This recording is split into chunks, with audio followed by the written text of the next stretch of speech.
نحمده ونصلی علی رسولہ الکریم۔ بسم اللہ الرحمن الرحیم۔ جب خالق حقیقی نے کھنکھناتی مٹی سے بابا آدم کو بنایا اور اس میں اپنی روح پھونک کر فرشتوں سے کہا کہ اب آدم کو سجدہ کرو، روایت تو یہی تھی کہ جو حکم دیا جاتا فوراً مانا جاتا، لیکن بغاوت نے پہلی بار بہشت میں جنم لیا۔ ابلیس نے سوچا کہ میں آدم سے بہتر ہوں، اسی لیے اس نے سجدہ کرنے سے انکار کر دیا۔ پہلی نافرمانی سے عرش کے کنگرے ہل گئے اور باری تعالیٰ نے کہا، اے ابلیس، نافرمانی کی ایک ہی سزا ہے کہ اب تو صاحب اختیار ہے۔ اے ابلیس، نافرمانی کی ایک ہی سزا ہے کہ اب تو صاحب اختیار ہے۔ تجھ کو میں نے ماننے والوں میں سے نہیں پایا، یہ پتلا ماننے والوں میں سے ہوگا۔ انسان کی طرف اشارہ کر کے کہا گیا کہ یہ پتلا ماننے والوں میں سے ہوگا۔ ابلیس چونکہ نافرمانی کا مرتکب ہو چکا تھا، اب صاحب اختیار بھی گردانا گیا۔ اسی وقت تکبر کا شکار ہوا اور کہنے لگا، باقی سارے اختیار تو میں نہیں مانگتا، بس اتنا اختیار دے دے کہ میں تیرے اس لاڈلے کو تیری رحمت سے مایوس کر سکوں۔ اللہ تعالیٰ نے فرمایا، جا تجھے روز قیامت تک مہلت ہے۔ اللہ تعالیٰ نے ایک نافرمانی کے بدلے ابلیس کو صاحب اختیار کر دیا۔ پھر آدم نافرمانی کے مرتکب ہوئے تو اللہ نے انہیں بھی کہا کہ جاؤ نیچے اتر جاؤ، آج سے تم بھی صاحب اختیار ہو۔ پہلے تم ماننے والے تھے، تمہارے لیے ایک ہی رستہ تھا، اب تمہارے سامنے دو راستے ہیں، ایک راہ تمہارے رب کی اور دوسری ابلیس کی ہے۔ جو لوگ اللہ کو ماننے والے اور حدود کو نہ پار کرنے والے ہوں گے وہ ابلیس کے اغوا سے محفوظ رہیں گے، اور جو بار بار اپنے نفس کے آگے جھکے اپنی خواہشات کی رسی سے بندھے وہ ابلیس کے یاروں میں سے ہوں گے۔ تم آج کے بعد ابلیس کی طرح صاحب اختیار ہو، اللہ کا راستہ چن لو یا ابلیس کا، تمہیں اختیار ہے۔ یاد رکھنا، صاحب اختیار کی ذمہ داری بہت زیادہ ہے، اسے اپنے فیصلے کی قیمت ادا کرنی پڑتی ہے۔ حضرت آدم علیہ السلام نے جب نافرمانی کی تو وہ شرمندہ ہوئے، انہوں نے اللہ تعالیٰ سے معافی مانگی تو اللہ تعالیٰ کے مقرب بن گئے، نبی بنا دیے گئے۔ لیکن ابلیس، اس نے اپنے نفس کی بات مان کے نافرمانی کی اور اس پہ ڈٹا رہا تو اللہ تعالیٰ نے اس کو قیامت تک کے لیے راندہ درگاہ کر دیا۔ تو اپنی غلطی پہ معافی مانگ لینا، شرمندہ ہو جانا، یہ اللہ تعالیٰ کو پسند ہے۔ اللہ تعالیٰ معاف کر دیتے ہیں، اور اللہ تعالیٰ اتنا زیادہ پیار کرتے ہیں کہ ایک ماں تو جب بچہ معافی مانگے تو ماں کہتی ہے پہلے کیوں کیا تھا؟ ماں کا سوال ہوتا ہے پہلے کیوں کیا تھا؟ بچہ کہتا ہے نا ماں آئندہ نہیں کروں گا، ماں پوچھتی ہے پہلے کیوں کیا تھا؟ لیکن اللہ تعالیٰ اتنے اچھے ہیں، یہ سوال بھی نہیں پوچھتے پہلے کیوں کیا تھا۔ بندہ کہتا ہے اللہ اب نہیں کروں گا، اللہ کہتا ہے ٹھیک ہے میرے بندے۔ بندہ کہتا ہے اللہ تعالیٰ اب نہیں کروں، بعد میں چاہے وہ پھر توبہ توڑ دے، لیکن اللہ تعالیٰ کو اپنا بندہ ایسا پسند ہے جو بار بار اللہ تعالیٰ کی طرف پلٹے۔ اللہ تعالیٰ ہمیں اپنی طرف پلٹنے والا بنا لے اور ہماری زندگی کو اپنی پسند کے مطابق ڈھالنے والا بنا لے۔ ہم آج کا اپنا سبق شروع کرتے ہیں۔ ہمارے آج کے سبق میں توضیح القرآن کا موضوع ہے، تثلیث نہیں توحید۔ عیسائیوں کا عقیدہ ہے نا، عقیدہ تثلیث، کہ تین خدا ہیں، مریم، عیسیٰ اور اللہ۔ تو یہ اس کی بجائے قرآن پاک نے اس کا رد کر دیا۔ قرآن پاک نے کہا کہ نہیں، صرف توحید پہ ایمان لائیں۔ تو ہم پڑھتے ہیں ہمارے آج کے سبق میں کیا ہے۔ توضیح القرآن، اس میں ہم انشاءاللہ اپنے الفاظ جو ہیں وہ بھی صحیح کریں گے اور پھر ہم اس کا ترجمہ دیکھیں گے کہ یہ کیا ہے۔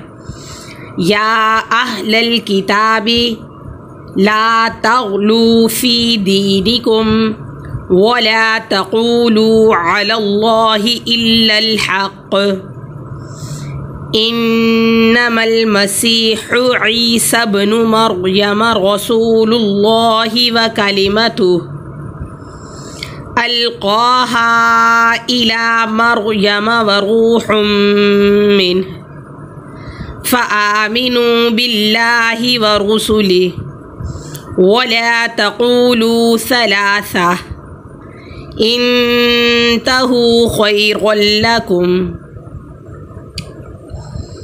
انما الله اله واحد سبحانه ان يكون له ولد له ما في السماوات وما في الارض وكفى بالله وكيلا۔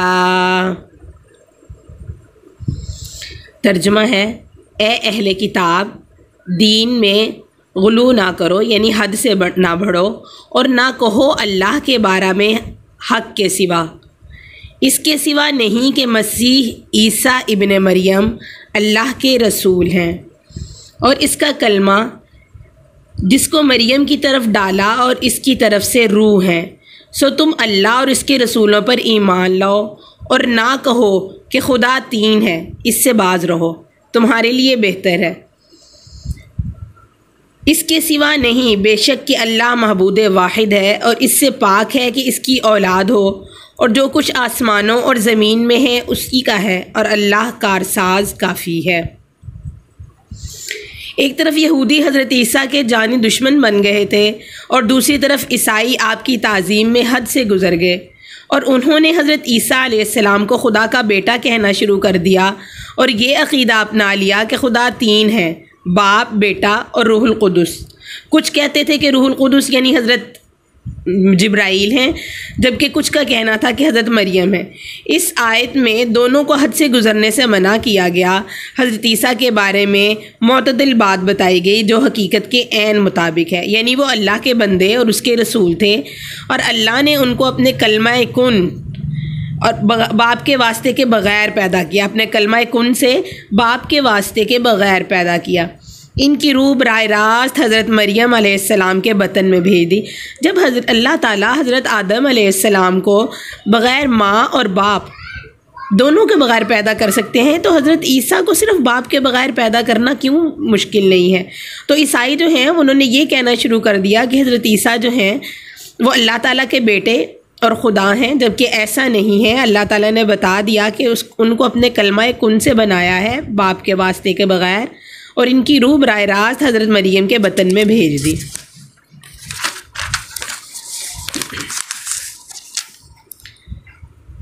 اگلی ہے ہماری حدیث شریف، بڑے حوصلے ہیں پروردگار کے۔ عن ابی موسیٰ اشعری رضی اللہ تعالی عنہ قال قال رسول اللہ صلی اللہ علیہ وسلم ما احد اصبر على اذى يسمعه من اللہ يدعون له الولد ثم يعافيهم ويرزقهم۔ رسول صلی اللہ علیہ وسلم نے فرمایا، تکلیف دہ بات کو سن کر صبر کرنے والا اللہ سے بڑھ کر کوئی نہیں کہ لوگ اس کے لیے اولاد کا دعویٰ کرتے ہیں، پھر بھی اللہ تعالیٰ انہیں عافیت میں رکھتا ہے اور انہیں رزق دیتا ہے۔ یہ عیسائیوں کے بارے میں ہے، کیونکہ اللہ تعالیٰ رزق نہیں روکتے، جس سے ناراض ہوتے ہیں اس سے سجدے کی توفیق چھین لیتے ہیں۔ حدیث برائے حفظ ہماری، حبک الشیء یعمی و یصم، یہ ہماری 8ویں حدیث ہے، 8ویں سبق میں ہماری یہ چل رہی ہے، ہم اس کو زبانی یاد کریں گے۔ حبک الشیء یعمی و یصم، تیرا کسی چیز سے محبت کرنا تجھے اندھا اور بہرا بنا دیتا ہے، یعنی کسی چیز کی محبت جو ہے وہ پھر ہمیں جس سے محبت ہوتی ہے اس کی برائیاں بھی ہمیں اچھائیاں دکھنا شروع ہو جاتی ہیں، اور جس سے ہمیں نفرت ہوتی ہے اس کی کوئی اچھی بات جو ہے وہ بھی اچھی نہیں لگتی۔ ایک حدیث پاک کا مفہوم ہے کہ اللہ تعالیٰ کے لیے ہی جس نے محبت کی اور جس نے اللہ تعالیٰ ہی کے لیے نفرت کی کسی سے، تحقیق اس نے اپنے ایمان کو مکمل کر لیا۔ یعنی ہماری محبت کا محور جو ہے نا وہ اللہ تعالیٰ کی ذات ہونی چاہیے۔ اگر ہم کسی بندے سے محبت کر بھی رہے ہیں تو اللہ تعالیٰ کے لیے کریں کہ اس میں یہ صفت موجود ہے کہ وہ اللہ تعالیٰ کا نیک بندہ ہے یا نیک اعمال کرتا ہے، اور اگر کسی سے نفرت کریں تب بھی ہم اصل جو محبت ہے، محبت کا محور وہ اللہ تعالیٰ ہی کی ذات ہونی چاہیے، اللہ تعالیٰ ہی کے لیے اس سے نفرت ہونی چاہیے کہ وہ نافرمانی کرنے والا ہے اللہ کی۔ اسلامی عقائد و نظریات ہیں حضرت عیسیٰ ابن مریم کے بارے میں۔ حضرت عیسیٰ علیہ السلام اللہ کے بندے اور اس کے جلیل القدر نبی ہیں۔ ان کی والدہ حضرت مریم گزشتہ امتوں کی تمام عورتوں میں سب سے افضل، صاحب کرامات اور سراپا عفت و عصمت خاتون تھی۔ حضرت عیسیٰ علیہ السلام حضرت مریم کے بطن سے معجزانہ طور پر بغیر باپ کے پیدا ہوئے اور آپ کی زندگی سراپا معجزہ ہے۔ حضرت عیسیٰ علیہ السلام کی دعوت توحید کے نتیجہ میں یہود آپ کے جانی دشمن ہو گئے اور انہوں نے قتل کی سازش کی، تو اللہ تعالیٰ نے حضرت عیسیٰ کو زندہ آسمان پر اٹھا لیا۔ چنانچہ حضرت عیسیٰ اب تک آسمانوں پر زندہ ہیں اور قیامت کے نزدیک نازل ہو کر شریعت محمدی کا پرچار کریں گے، یعنی وہ قیامت کے نزدیک آئیں گے لیکن نبی بن کے نہیں، حضور صلی اللہ علیہ وسلم کے امتی بن کے آئیں گے۔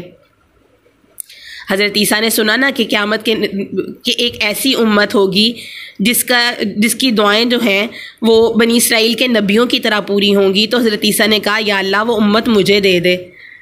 کہا نہیں، وہ میرے محبوب کی امت ہے، حضرت محمد صلی اللہ علیہ وسلم کو وہ میں امت دوں گا۔ تو حضرت عیسیٰ نے پھر دعا کی تھی کہ یا اللہ مجھے اس امت میں سے پھر بنا دے، یعنی اس امت میں سے بننا نبیوں کی دعا ہے۔ اور اس امت کا اتنا زیادہ رتبہ کس لیے ہے کہ ان کے ذمے حضور صلی اللہ علیہ وسلم کی ختم نبوت کے بعد یہ نبوت والا کام، یعنی دین کو آگے پہنچانے والا کام اس امت کے ذمے لگ گیا۔ اس لیے اس امت کا اتنا درجہ ہے کہ نبیوں نے یہ دعا کی کہ ہمیں اس امت میں سے بنا دے، حالانکہ نبی والا رتبہ چھوڑ کے امتی بننا۔ تو حضرت عیسیٰ جو ہیں وہ حضور صلی اللہ علیہ وسلم کے امتی بن کے آئیں گے اور دجال سے مقابلہ کریں گے۔ دجال کے بارے میں انشاءاللہ پھر کسی سبق میں ہم لوگ مفصل گفتگو کریں گے۔ اس سبق میں ہمارا اگلا مسائل و احکام ہے وضو کا مسنون طریقہ، وہ ہم سبق نمبر 8 کے حصہ نمبر 2 میں پڑھیں گے انشاءاللہ۔ تو اب تک کے لیے اجازت دیں، برائے مہربانی اس چینل کو سبسکرائب بھی کریں اور شیئر بھی کریں تاکہ دین کا کام جو ہے، دین کا علم آگے پہنچانے میں ہمارا حصہ بھی ہو سکے۔ در نبی پر پڑا رہوں گا، پڑے ہی رہنے سے کام ہوگا۔ در نبی پر